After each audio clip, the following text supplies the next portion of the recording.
Nikaj's chat with the TCS. Let's understand your understanding of what will happen to demand and then how will you take care of supply?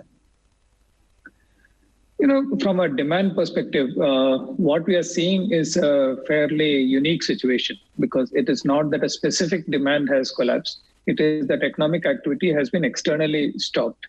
And the implications of that, when we think about it and we're talking to people, is that as economic recovery comes, we should be in a position to bring this back, not immediately to the level that it was at, but probably there is no inherent collapse of demand. The financial side of it, that are people getting into financial liability-led issues, that is something that the governments around the world are moving very fast and very massively. So if you combine the fact that balance sheet support has been provided upfront and in very large quantities, and that there is no inherent reduction in demand, it is a pause button that has been put. So we are essentially, positioning ourselves for that scenario that when the pause button gets lifted, in a measured way, it will come back, but it will come back because it is not actually a demand side problem. So that is the construct with which we are approaching this. And that is why we said that if you look forward, next quarter will be the peak impact from a demand perspective. And we think that by the time we get to the end of the calendar year is when we are trying to look at some form of stability. And that's where the whole idea that, we left off in the last December quarter. We were at 39,000 crores. And the question is, can we get back to 39,000 crores by the time we get to next December? And I think there is a possibility. And that is a posture with which we are approaching this whole thing. Okay. How is the current environment different from 2008 crisis, Rajesh? Because that time also there was a shock the IT industry really had to withstand. It's a very different kind of a situation. So its net impact or its peak impact is similar, but the construct of the challenge is very, very different. If you look at it, the 2008-9 crisis was a real demand side impact on the banking industry. So the banking industry had a structural meltdown. It is not that something externally came and put a pause button. There was a huge structural meltdown that their inherent risk management systems, their approach to credit, everything was questioned and turned out to be very fragile internally. So there was a structural problem in the banking industry, and that caused cascading problems through the rest of the real economy as the banking industry went through trouble. So a very, very different construct of where the challenge was. Whereas here, even if you look at the peak impacted industry, like let's say travel, there is no structural problem to that industry that has been identified. This is a external one. And as you get that out, we should see a better and faster recovery. So two things characterize this as opposed to the GFC. The first one being, as I said, there is, unlike in the 2008-2009 crisis, where a very large industry had a structural problem, there is no structural problem to any industry in this crisis. Second is, there we had a ripple effect which lasted some time. First, the banking industry went down, then it shifted to the real economy one by one. Whereas here, the impact has been almost dramatic right from day one. So the hope is that the recovery will also be equally broad-based when it comes about. Okay. NGS, what TCS is indicating is that there is going to be a classic V, which is that first, the pain, which is in the current quarter and the coming quarter, and the recovery is going to be very sharp. Where is this confidence coming from? I like the confidence, but I'm curious to say that TCS, which is a conservative company, when they are talking about things coming back in the second half, which means you must have done your homework very well. Yes, Nikunj, good morning to you and your viewers. First thing we ensured is that we made sure that our employees are safe, and we have enabled them to operate from their place of safety remotely and being able to connect to our customers and TCS's network and systems. At this point in time, we are working hand in glove with our customers on the ground. Our client partners and delivery partners are ensuring that every one of the 26,000 odd projects that we do are in safe hands and is progressing without disruption. I think that's an incredible achievement that we have done in over the last 3 weeks in enabling 420,000 of our employees to be able to work from home and keep the service levels going. While the demands are fluctuating, the fact that we have been able to manage this so beautifully, a number of our customers, close to about 500, 600 of them, have responded to us complimenting the work that our associates are doing on the ground and how well we have done it. This has resulted in, they asking us, can you handle some more volume, which others are not able to handle. Sometimes they themselves are not able to handle. So they are asking us to support them in, can you, whatever you have done in terms of security, in terms of work from home enablement, can you share us, can you enable us? That's first thing. Second is that it's important to work with them and listen to them on the ground, and then do whatever it takes to enable their resilience and operations fully. Right, that's what we are doing. Second thing is we have had one of the finest quarters in terms of deal closures. $8.4 billion. This is one of the largest quarters of deal closures. So that is a very strong pipeline that we have. The order book that we have on hand also gives us the confidence that we will need to execute all of them successfully. And we, as Rajesh articulated, I think, we believe that, it has been a dramatic economic stop down, across many verticals. And then when it comes back, we believe that it will come back together, right? Almost all of them come back. And the customers with whom we are talking, they are not worried about the future, but they are at this point in time worried about the resilience. And they appreciate the fact that we are standing hand in glove with them. And we hope that as it happened in the GFC crisis, it will come back. Okay. Rajesh, I must compliment and salute the spirit of Tata's, the fact that you are honoring all your offers and you decided not to cut employees. That is absolutely incredible. Now, that's the spirit of Tata's. But then shareholders would say that how are you likely to protect me and the ratios of the company? So how would you balance both the things? You have to protect the spirit of Tata's and also the interest of shareholders, Rajesh. We are very careful in the way we choose our employees, and equally so, we are very transparent. So I'm sure that the investors that we have are also cognizant about the nature of the company in which they own a partial ownership stake. The House of Tatas has been built on the assumption that if you take care of your employees will take care of the company. And that's why we are a 150-year-old group and a 50-year-old company. I am very confident that our investors will, fully understand it and support this step, if not actually ask us to go a few steps further. Okay.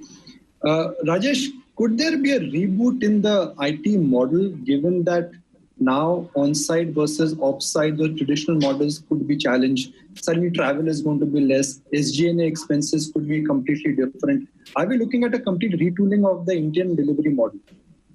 No, Nikunj, actually, I'm glad that you asked this question. We have been talking about this for 2-3 years now, that the whole on-site offshore construct is a very, very legacy way of looking at it, and which is one of the primary reasons we stopped sharing that metric long back. What we are and the way we are architected is, think of us as a talent cloud.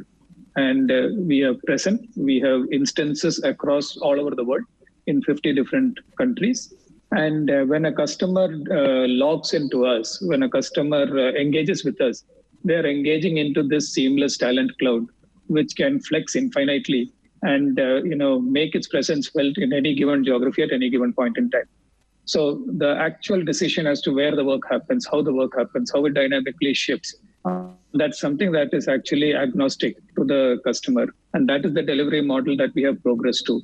Right from the beginning, in the last decade itself, we went away from the on-site offshore and we created what we call the global network delivery model. And that was the important part. It is a network of global delivery centers. We have now gone and actually taken it to its next level, where we have virtualized the network so that you're not dealing with individual nodes. You are dealing with the network in its toto.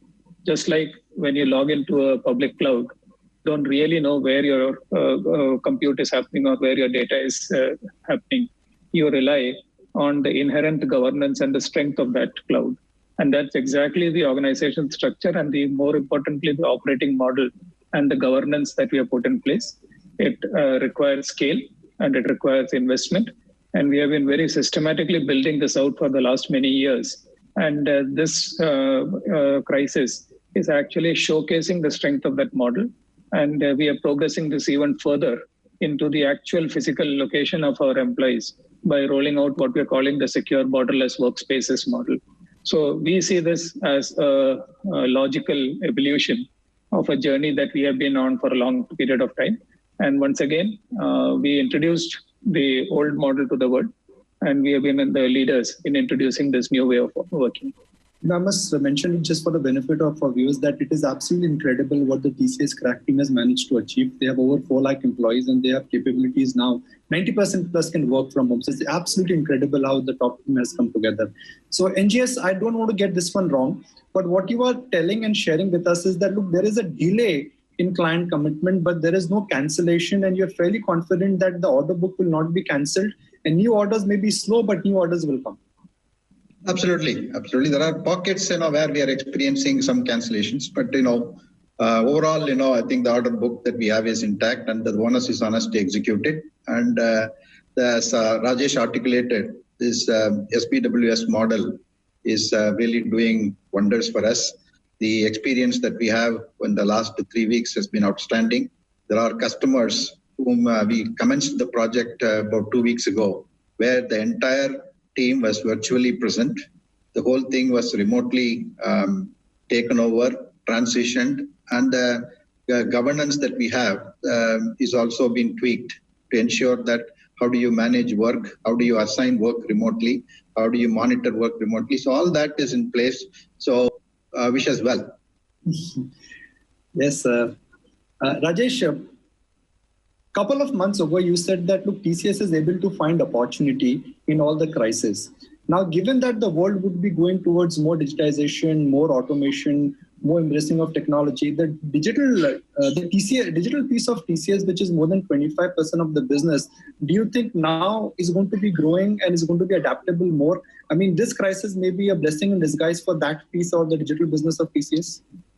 Yeah, absolutely, Nikunj. It is a blessing in definitely in the whole area of digital adoption, and that will cut across the entire spectrum of the customer's value chain, whether it be at the front end in terms of the enablement of what we call the digital workplaces model, or all the way to the way supply chains are architected to deal with the location-independent, not just a delivery model, but a location-independent supply model for many of our retail and other customers. So this will accelerate the adoption of many of these underlying trends, whether it be front-end digital transformation, it is cloud, it is security, and any of those trends that we have spoken about so many times in the past. So there are many memes going around, but who drove your digital strategy? Was it the CEO, the CTO, or COVID? And it doesn't matter who drove it, as long as it gets driven, and it is going to get driven. What about other financial factors, Rajesh? Things like cash payout, the buyback which TCS has been doing. Will anything change on that front? See, our capital allocation and dividend policy is actually set up in a very structurally sound way, which we have said that essentially we will distribute 80 to 100% of our free cash flow net of investments, whether it be capex or any other form of investment.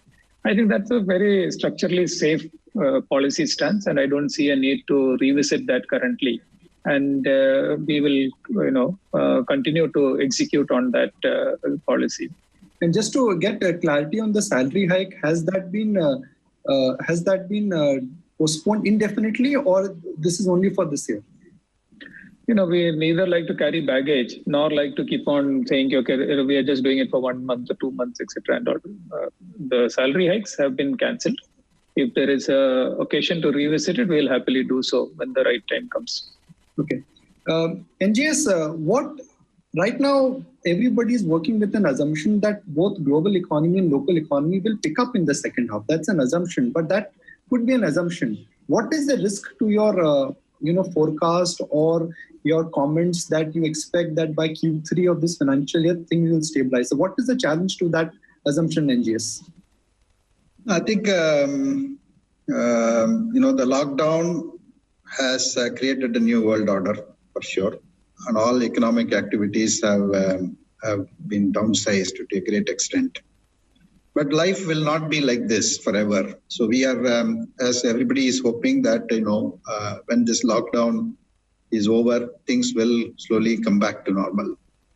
The bigger risk that I see is that after subsiding it, sometime in the second half, if this the COVID virus again breaks out, right, which some people are not ruling out.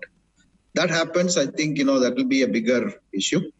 But by the time, we also hope that, there are many scientists are working on it. Many pharmaceutical companies are working on an antidote for this. So hopefully, the world will be better prepared to face that than this time, right? I think breaking of the virus, the situation, the epidemic situation once more will be the biggest risk as I see it. Okay, but NGS, to talk about the BFSI vertical, which got hit hard in 2008 because of GFC, given that there is a lot of liquidity in the world, and like Rajesh mentioned, can I assume that there is no threat to that business, which is nearly 40% of your business? Yeah, I think it's safe to assume that because, if you really look at it in all the situations, the biggest transactions that are happening is in the area of payments and digital payments, and the banks are managed to keeping their infrastructure up and running, etc., no issues, right? But at the same time, there are sensitivities around privacy of information, and banks are all the ones which are cautious about moving things to work to home, right? Irrespective of the fact that, it is secured, etc., there are certain processes which they have said that, look, no, we will not like to move it to any other place than an approved facility. So that is creating certain amount of issues, right? But I feel that, the banks are, banking industry will come back much more strongly. Because as Rajesh explained, there is nothing that has affected the banking industry per se, right? Except that, all the other industries to which they lend, all the other industries to which they provide capital, they're all down at this point in time. So when the recovery happens, the economic activity, hopefully, all these sectors will come back one by one, and the banks will be able to capture that demand much better. Okay, Rajesh, a 30-second answer. What is the toughest decision you've taken in the last 3 weeks to deal with this crisis as CEO of TCS? Committing to 100% work from home. That was the toughest one. But once it was done, it was amazing the speed and alacrity with which the company shifted. I'll be honest, in the early days, I was very, very skeptical about the whole thing. But hats off to all our employees and to NGS and all the other leaders who drove it. And with a matter of less than a week, 10 days, actually got to a level which I would quite honestly, if it asked me a month back, that can you do this? Is this possible? I would have said maybe in about a year's time or so. So